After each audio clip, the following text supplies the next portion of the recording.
તો મિત્રો આજે એક न्यूज़ चैनल में एक एवी कहानी जो है वो बताया जा रही है। एक जामनगर की एक महिला है जो बता रही है उसे। तो न्यूज़ चैनल में ये बताया जा रहा है कि एक जामनगर की महिला है जिसने जिनको शिव जी ने प्रसन्न किया, यानी कि प्रसन्न होकर वरदान दिया, ऐसा कहते हैं। बहुत बता दिखाया जा रहा है बार बार गुजराती न्यूज़ चैनल में। तो उन महिला की आवाज़ न्यूज़ चैनल वालों ने क्यों सुनी, ये भी एक प्रश्न है। और महिला दावा कर रही है कि वो शिव जी ने दर्शन दिए, आशीर्वाद दिए, आशीर्वाद नहीं वरदान वरदान दिए। और वरदान में क्या दिया, तो कि भाई तुम नरेंद्र मोदी के बाद प्रधानमंत्री, नरेंद्र मोदी है तभी नहीं, नरेंद्र मोदी के बाद, अभी मोदी जी तो चलते हैं, उसके बाद वो ही प्रधानमंत्री बनेंगे।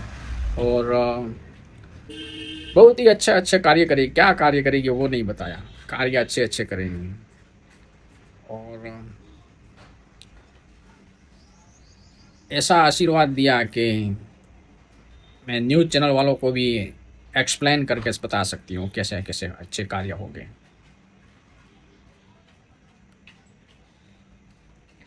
तो बात यह है कि ये जो मैडम है जिन्होंने ये आशीर्वाद की बात की शिव जी के, तो भाई नरेंद्र मोदी ऐसे ही किसी के आशीर्वाद लेके नहीं बने हैं। कोई भी प्रधानमंत्री जो है अपना कार्य कर्म करके ही बने हैं। ऐसे नहीं कि चलो इन्हीं को बना दिया जाए। कई साल लग जाते हैं, कई समय लग जाता है, कहीं ज़िंदगी लग जाती है। लाल कृष्ण आडवाणी की पूरी ज़िंदगी लग गई पर बन नहीं पाए, और नरेंद्र मोदी का नसीब ऐसा के बन गए। ताकि लाल कृष्ण आडवाणी भी वो दावेदारी थे प्रधानमंत्री बनने के, और एक अच्छे व्यक्तित्व वाले भी थे पर नहीं बन पाए। तो ये मैडम कहती है कि बस हमको वरदान दिया है शिव जी ने, तो हमको बन जाएंगे हम। तो अच्छी बात है, बन जाओ तो। पर जो वो बोल रहे हैं कि ये पाखंड नहीं करी, तो हम ये पाखंड ना समझे तो क्या समझे आपकी ये बातें। न्यूज़ चैनल वाले दिखा रहे हैं बार बार, क्योंकि कई साल लग जाते हैं अच्छे। वो बोल रहे हैं कि मेरे सभी चक्र जो है जागृत हो गए हैं। मैडम, सभी के चक्र जागृत हो जाने, सभी चक्र जागृत हो जाने पर कोई बोलता नहीं है, कोई दिखावा नहीं करता है। वो अंदर की बात होती है, और खुद से नहीं कहना पड़ता कि भाई आप मेरा भला कर दो। प्रधानमंत्री बनने से ही आप अच्छे कार्य करने लगेगी, ऐसा नहीं होता है। जिसका चक्र जागृत हो गया है, महावीर हो गए हैं, बुद्ध हो गए हैं, कोई पद नहीं पाया है, अपने आप सभी पदों में के सर्वोपरि बन गए हैं। तो जिनके चक्र जागृत हो गए वो सर्वोपरि कहलाया जाता है, यानी कि परम पद वाला कहलाता है। उसे कोई ये प्रधानमंत्री का पद भी छोटा हो जाता है। तो फिर इतनी आपके अंदर एक समझ नहीं है, इसलिए आप जो ये सब कह रहे हैं वो पाखंड में ही गिना जाएगा। आप कह रहे हैं कि ये पाखंड नहीं है, पर ये पाखंड में ही गिना जाएगा। आप जामनगर के वतनी है, तो जामनगर वालों को ही समझाइए, पूरे गुजरात को मत समझाओ। गुजरात के बाहर भी बहुत ऐसे महात्मा है जो कई सालों लग जाते हैं तपस्या में, ये चक्र जागृत करने में। कहीं तो ट्रेनिंग सेंटर भी बन गए हैं, आपको ना पता हो तो।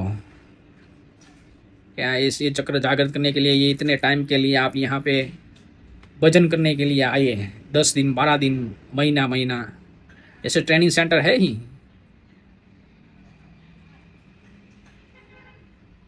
तो आप जो बातें हैं ये सब पाखंड में आती है। बोलो कई साल वर्षों लग जाते हैं, और कोई अपना भला करने के लिए दूसरों को नहीं बताते हैं। तो मेरा यही कहना है कि आप थोड़ी समझदार करें, समझदार लोग बने। भारत के बारे में सोचना समझना, तो कई कर्म करने पड़ते हैं, कई सेवाएं करनी पड़ती है, तब जाके पॉलिटिक्स ज्वाइन करना तो अच्छी बात है, पर क्या है, कुछ योगदान देना पड़ता है जीवन में। ऐसे ही बातें करने से आप किसी के सर पे चढ़ सकते हैं, पर जब सही में कर्म करने पड़ते हैं तो कर्म नहीं कर पाते हैं। तो आप वही नेता के बारे में बन जाते हैं जो भाषण करते हैं। कुछ लोग ऐसे हैं अच्छे कर्म करके, सत्कार्य करके, सदविचार करके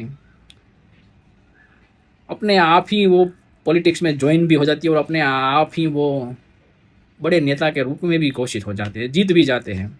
पर कुछ योगदान होना चाहते हैं तब हो सकता है, बाकी ऐसे ही तो ये सब पाखंड में ही गिना जाता है। तो आप बड़े समझदार बनिए, अच्छी सोच है आपकी कि आपने ऐसा सोचा कि भाई भगवान ने दर्शन दिए, वरदान दिया, तो अच्छी बात है, वरदान दिया है, दर्शन दिए है, तो भाई किसी को बताना नहीं चाहिए, क्योंकि सभी आत्मा ही है सभी। और सभी के ईश्वर जो है ना, वो सबके बस समान ही है, कोई छोटा है उसके बाद, कोई स्त्री कोई पुरुष उसके पास नहीं है। तो एक सिद्धांत है, एक रीत है, उसी इस रीत से सभी चलेंगे तभी ईश्वर की प्राप्ति या भगवान के दर्शन तभी हो सकते हैं। बाकी किसी के ऊपर ज़्यादा प्यार लुटाया कि किसी को कम प्यार दिया, ऐसा नहीं होता है। तुलसीदास जो थे वही वाल्मीकि थे, पर कब पता चला, जब उन्होंने अपनी साधना की, जब भजन किया। बाकी तो वो राम राम बोला ही जान के नाम से जाने जाते हैं, वो तिरस्कार के रूप में, आप सभी को पता है, तिरस्कार से सभी सभी सब जगह जाते थे, तिरस्कार से ही प्राप्त होता था। पर जब प्रभु का हृदय में नाम गूंजा, जब उसने योग्य पद्धति से अपनाया, जो वाल्मीकि ने अपनाया वही पद्धति ने उन्होंने अपनाई, तब जाके वो तुलसीदास कहलाए। तुलसियों मटी तुलसीदास बने। तो बहन जी, आपने जो कहा वो सही है, पर आपके हिसाब से है, सभी के मत मतानुसार नहीं है। आप पाखंड करना चाहते हो तो पाखंड कर सकते हो, पर आध्यात्म जो है वो एक ही पद्धति से मिलता है सभी को, और वो है भजन करने से। और वो भी वर्षों लग जाते हैं, ऐसा नहीं कि 2 मिनट में आपने बोल दिया सब मान लिया। और कह ही नहीं पाते ना, कोई कह ही नहीं पाते। तुलसीदास ने ये नहीं कहा भाई हमको हूँ क्या सभी चक्र जागृत हो गए, ना कबीर ने कहा। अपने आप सबको पता कि ये सिद्ध पुरुष है भाई, ये कोई देवी अवतार या देव ऋषि है, ये अपने आप से दूसरों को मान पता चलना चाहिए। आपको कहलाने से आपको कोई निश्चित पद पर कोई बिठा नहीं सकता। आपको वो कर्म करने पड़ेंगे जो एक दिव्यता से भरे हुए हो। तो आप ही अगले प्रधानमंत्री बनेंगे तो फिर उस मैं सोच रहा हूँ कि उस पप्पू का क्या होगा फिर। तो वो तो बेचारा कब से आस लगाए बैठा हुआ है नरेंद्र मोदी के खिलाफ, वैसा है वैसा है, एप्स्टीन फाइल ने ऐसा कर दिया है, ऐसा कर दिया है। वो तो ये सोच कर पड़ा हुआ है बेचारा, लोग उसकी बातों में मान जाएंगे, ऐसा सोच कर बैठा है वो। उस पप्पू का क्या होगा फिर, बाप रे बाप। तो जय हिंद, ओम नमो नारायण।